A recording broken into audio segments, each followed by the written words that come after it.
time for another pickups video, first of all. Now it's been about a month since I've done one, which is a rather long stretch, but I was waiting for a package to come. And it still hasn't come, but I've decided, it's going to take probably another week due to a shipping error, but I've decided I'm just going to go ahead and do a separate video for that, because it's going to be an awesome, excellent package. So I figured it sort of warrants its own video. So in the meantime, we'll just do this one here, and this one's no slouch itself. This is about a month worth of stuff, and I got some really cool things. So before I get to that, though, I just wanted to say that I'm going to change the editing once more a little bit. The last video, it performed well as far as views go for me, but the editing was not very good. I just couldn't figure out how to get it exactly how I wanted. So I'm going to ditch that whole idea almost. I'm still going to show you gameplay, but it's not going to be picture-in-picture like it was, which was a cool effect, but I had some audio issues, and that was a really weird way of going about it. This way is just going to be a little easier for me, but it's still going to require quite a few hours of editing, I think, but it's still just going to be a little easier. So without further ado, let's go ahead and get started. I don't know quite where to start. We'll go ahead and start with some modern stuff. How does that sound? So this game here is a pawn shop pickup, and I only got it because it was rather cheap, and it's in a series that sort of went astray right about the time this game came out. And the game is Shadow the Hedgehog on the original Xbox. It's complete. I haven't played this. I watched my nephew play it for a little bit. It looks okay. I don't know. It's not something I really want to play, but I figured, if it was just a few bucks, it'd be cool to have. So I ended up getting it. Alright, this next one is a even more recent pickup. It's actually a current generation game, and it is New Super Mario Bros. Wii. Now this is actually very good. I have the original New Super Mario Bros. On the DS, and I enjoyed that quite a bit. But this was at the pawn shop for 10 bucks. 10 bucks, if you can believe it. This is still about a $40 game. I think it still retails maybe for 50. But yeah, so I got it for 10, and yeah, I actually have beaten this. I played all the way through it and really thoroughly enjoyed this game. I like it quite a bit more than the DS version. I'm still a fan of the 3D Mario games as opposed to the 2D, but this is an excellent throwback. And New Super Mario Bros. 2 is coming out for the 3DS very, very soon. I'm still tossed on whether I'm going to get it right away or wait or even get it at all. But yeah, I did just finish this one, and I was very happy with it. It's a really fun game. All right, this next one I'm not really sure if I have showed or not. I've had it for a while. I just don't think it made it into my last pickups video, and it's Punch-Out for the Wii. Now I have not played very much of this actually. Again, I watched my nephew play it. It looks fun. I have played it a little bit, and it is fun. It's an excellent throwback, a lot like the Super Mario Bros. To the original NES games. And yeah, I mean, this is a cool game. It's cheap. It's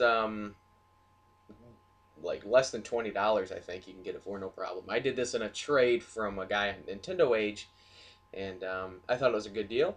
And yeah, so Punch Out on the Wii. It's a fun game for the Wii. If you have a Wii and you're looking for a good game to play, I'd actually recommend this one. Okay, next are just some handheld pickups, which I literally never get. And this pickups video, it has probably the most handheld games I've ever had in a pickups video, and it's only 4 games, so that should tell you something. Now, this first one is for the DS. It's a disappointing game, no doubt about it. It's Star Wars Battlefront Elite Squadron. I'm a huge Battlefront fan from the original one and the second one on the Xbox, and this one is just nowhere near as good.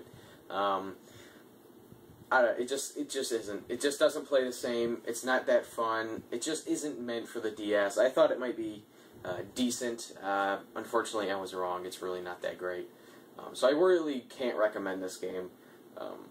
But, I guess it was fairly cheap, so I guess it's not a huge loss. But, yeah, not very good. Stick to the console versions. Okay, these next are all original Game Boy games, which if I do get a pickup, a portable pickup, it's usually DS or 3DS. It is never original Game Boy stuff. I can't even remember the last time I got an original Game Boy game. But this was from a friend. He said I could just have it. He found it at his house, along with some NES games, but they were all real common, and I had them already. He said I could have this, so certainly I took it. It's a Legend of Zelda Link's Awakening. I haven't played it yet, but it does look pretty fun. I'm decided yet quite how I want to play this. I don't know if I want to play it maybe like on the Super Game Boy or maybe in a Game Boy Advance SP with the backlit screen. And I've even thought about downloading it on the 3DS eShop channel. But as of right now, I haven't played it. But it does look rather fun. Alright, next are a couple of pretty cool games. I've recently decided to complete my Battletoads collection, and after these 2 games, I'm only 2 games away. So I'll go ahead and show you which ones I have here. The first one is Battletoads in Ragnarok's World, however you want to say it. Basically, this is the Battletoads on the NES ported to the Game Boy. It's an okay port, I guess. It's essentially the same. The problem is that this game clearly wasn't designed to be played on the Game Boy. It was on the NES. So, if you thought the Turbo Tunnel, like, on the NES was hard, this is just brutal. Because the screen is so little, and it doesn't control the best on a Game Boy. So, I would only recommend this, I guess, if you really have to play Battletoads. And you can even find a better way to do it. This next one, however, was not a disappointment. This was actually a really cool game, and it's complete in box. It is the original Battletoads for the Game Boy. Now, this is a completely original game.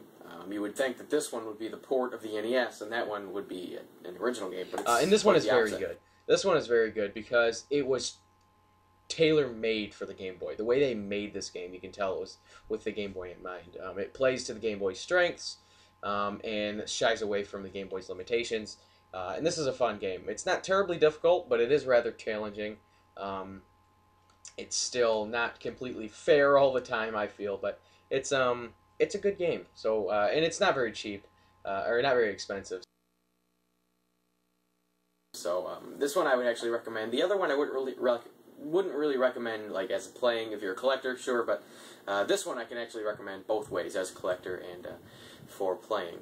Now I've showed you these 2 Battletoads games. I'm missing 2. I'm only missing 2 more before I have the complete set. I am missing Battletoads Double Dragon on the Game Boy and Battletoads on the Game Gear, both of which are relatively easy to get online. I just haven't quite done it yet.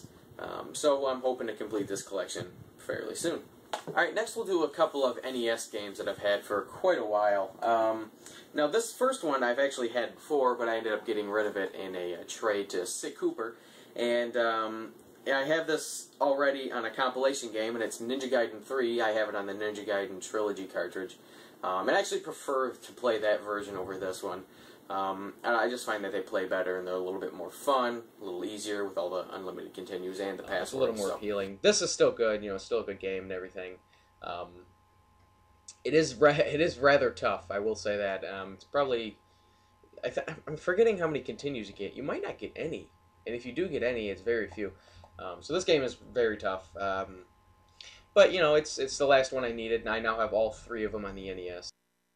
So, happy to have this one back. I would love a box and manual for this, by the way. The first 2 I have are complete. This one is loose, but I'm happy to have it anyway. Okay, this next one I can safely say is a better game than Ninja Gaiden 3, and it is Metal Storm on the NES. This is a rather underrated, obscure game by IREM. Yeah, in this game you play like a robot mech sort of character. And it's a side-scrolling shooter. It's fairly standard in that sense. But what's really cool about it is you have the ability to sort of manipulate gravity. You can, you'll be walking on the floor. You press like up and B, I think it is, and all of a sudden you're walking on the ceiling. Now, when you do that, your enemies also go from the floor to the ceiling. So you can play that to use that to your advantage, being able to reach certain areas, being able to kill certain enemies. Yeah, this is a really cool game. It's relatively unheard of. Not a lot of people talk about this unless you're talking about underrated games. But this is actually, yeah, this is a very good game, and it's sort of going up in price. It's fairly uncommon, like I said, but I remember when I was first looking at this, I could easily get a copy for under 30. Now you're looking at around 35 to 40, sometimes even more depending on condition. This one's not mint, but it's still fairly good.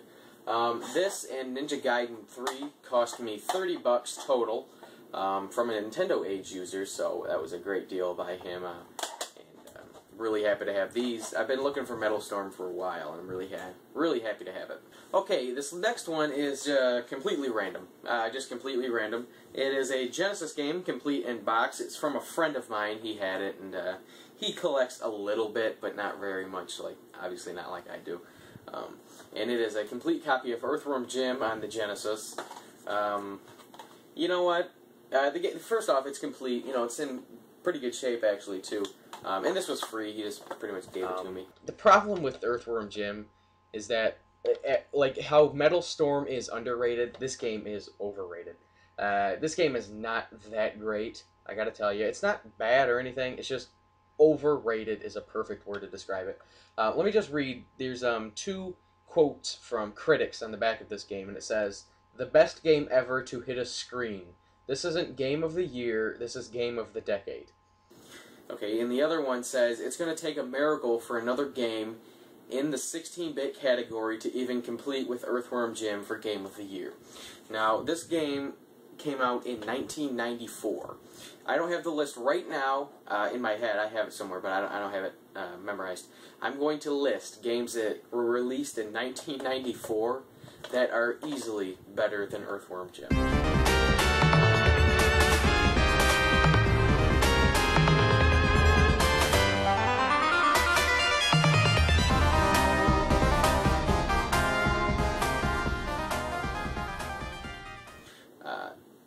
This game is not that good. It's okay, but it's not that good. I find it highly overrated.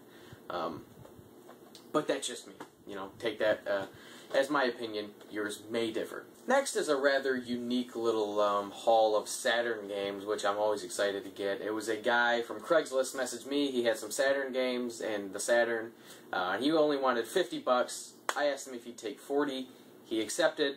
And what I did was I bought the whole lot, and I kept the games I wanted, and then I went ahead and sold the system and the other games, and it ended up costing me nothing. I think I might have made $5 on the whole thing, which is cool.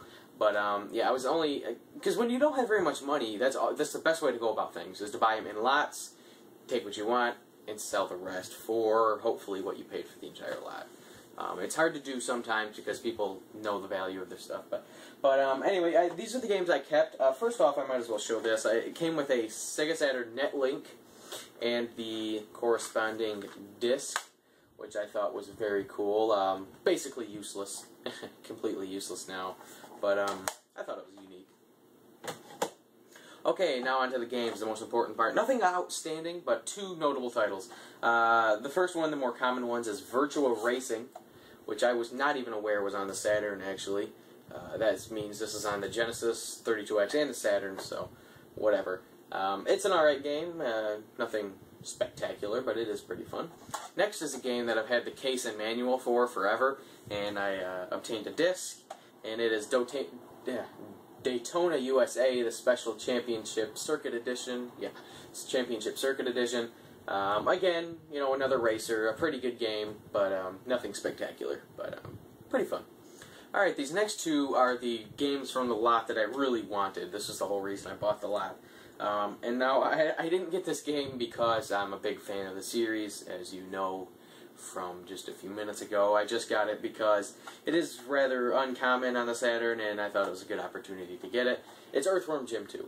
Now, this one I've played for quite a bit. The first one I haven't played a ton of, but this one I've played quite a bit. And again, I just find it to be overrated. I don't know what the general consensus is of the sequel. I don't know if people find this one to be better or worse than the original, but I just don't think this game's that great. Again, it's okay. I respect the game. I appreciate it for what it is. It's a unique art style. It's funny, but it's just I don't find it that great. I don't find it that great, and overrated. Yeah, again, overrated. I think that's a good word for it. I mean, obviously, if your opinion differs, feel free to comment and let me know why, but I just don't quite find the Earthworm Jim games to be that fun. This last Saturn game, however, I differ strongly on for anybody who says that this is bad. It's a relatively obscure game, underrated for sure, and it's a stall on the Saturn. This is an excellent platformer. This game is gorgeous. The graphics in this game are beautiful. This game, you know what, you can actually warrant getting a Saturn for this game, and you can also forgive Sega for not having a great Sonic game on the system, because this is on here. This game is awesome. It's a really fun platformer. I'm actually considering doing a review on this. What's interesting about this case, though, notice it doesn't say a stall on the side, either of them.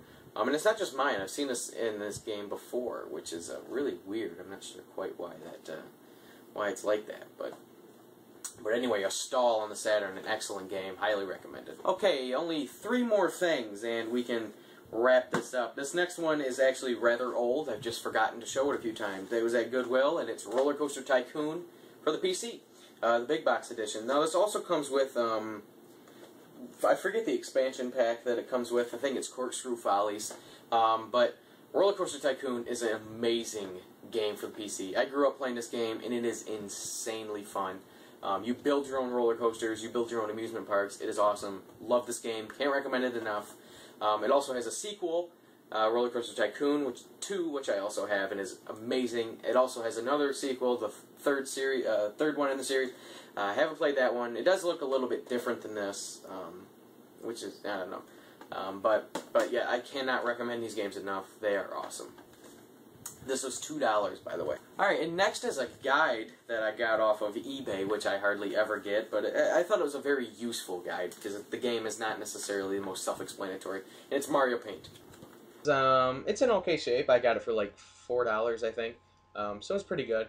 Yeah, this goes through a bunch of things that you can make. It's very cool, and it does walk you through it pretty well, so if you're new to the game, it is easier to follow. But the game is still a little hard to get used to. But you know what? It's a fun game, and this really helps with it. I gotta be honest. Okay, and lastly is maybe the best thing here.